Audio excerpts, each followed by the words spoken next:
good Thursday, July 8th, 2010. I'm Molly and this is Rocketboom. It seems that Jedis and lasers don't mix.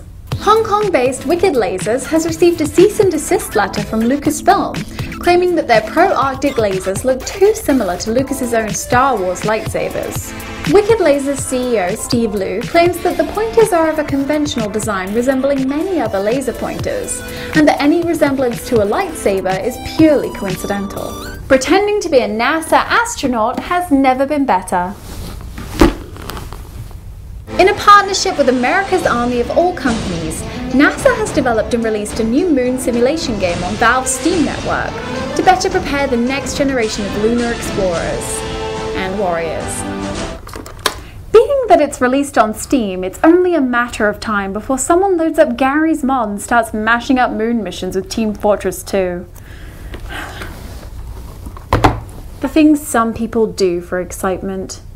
Beginning at about €500, Ultime Réalité from France is offering the opportunity to be abducted without warning, held for ransom, involved in a helicopter chase, and can even have you waking up in a morgue surrounded by corpses for 10 hours. Did you hear something? According to Professor of Acoustics Susan Parks of the Applied Research Laboratory, Penn State, the oceans are becoming increasingly noisy, and North Atlantic right whales in particular have begun increasing the amplitude of their calls in order to maintain a better signal-to-noise ratio. All of that underwater shouting could lead to stress-related health issues like high blood pressure. Luckily, a Hame melon grown by Chinese farmer Lu Tan has been awarded the title of the world's sweetest melon at the Turpan Melon Festival in Shangjiang, China, where it was auctioned for €38,000. How does one quantify sweetness? Typically by the ratio of sugar to overall matter.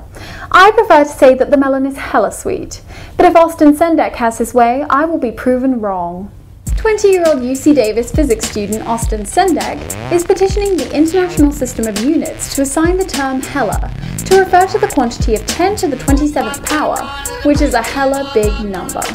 Being that 10 to the 27th has less practical utility than 10 to the 25th, known as iota, it remains to be seen whether or not anyone will ever take you seriously for talking about numbers that are hella big.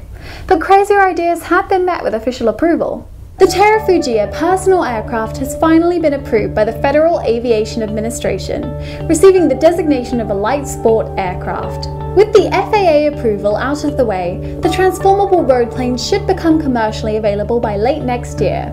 It seems like flying machines are always only days away, but one day I'll be buying my jetpack. And finally, in sports. I'll be attending VidCon in Los Angeles this weekend. VidCon is a startup conference bringing together all kinds of craziness, with 3 days of sessions by and for the online video industry. We'll be bringing you some interesting interviews next week with some of the brightest minds in the new world of online TV. From NYC to LA, I'm Molly and this is Rocketboom.